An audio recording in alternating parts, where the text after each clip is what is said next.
திராவிட சித்தாந்தத்தை நான் மதிக்கிறேன், அதனால் அவர் கையில் வேண்டுமென்றே நான் வாங்க மறுத்தேன் என்று அவர் வெளிப்படையாக சொல்லியிருக்கிறார்.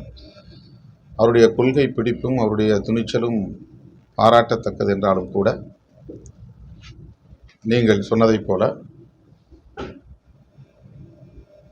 அவை நாகரிகம் என்பதும் முக்கியமானது. அதில் எனக்கு மாற்று கருத்து இல்லை.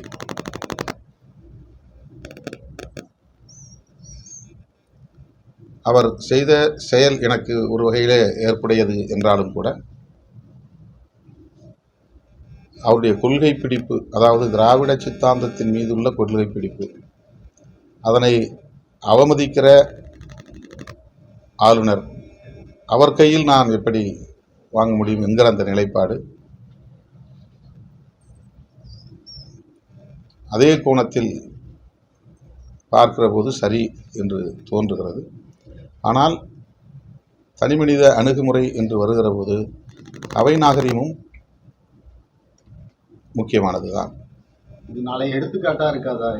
நாளைக்கு ஒரு ஸ்டாலின் முன்னிலையில் இருக்க பட்டமளிப்பு விழாவில் இன்னொரு மற்றொரு மாணவி மாதிரி அதுதான் இந்த அவை நாகரிகம் கருதி தான் நாடாளுமன்ற உறுப்பினர்கள் குழுவிலே நான் இடம்பெற்றிருந்த போது ராஜபக்சே சந்திப்பின் போது அவர் என்னை கேலி செய்த நிலையிலும் கூட எல்லோரையும் போல அவருக்கு நான் கை குலுக்க நேர்ந்தது.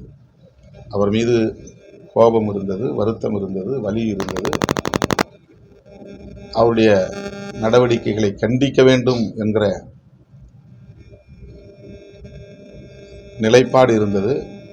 எல்லாவற்றையும் தாண்டி அவை நாகரிகம், அந்த இடத்திலே எல்லோரும் எப்படி நடந்து கொள்கிறார்களோ அந்த நாகரிகத்தை நாம் மதிக்க வேண்டும் என்று கருதினேன். அதே உணர்வோடு தான் இப்போதும் நான் அந்த நிலைப்பாட்டை நான் பார்க்கிறேன். ஒரு ஆளுநராக அவர் மரபு மீறி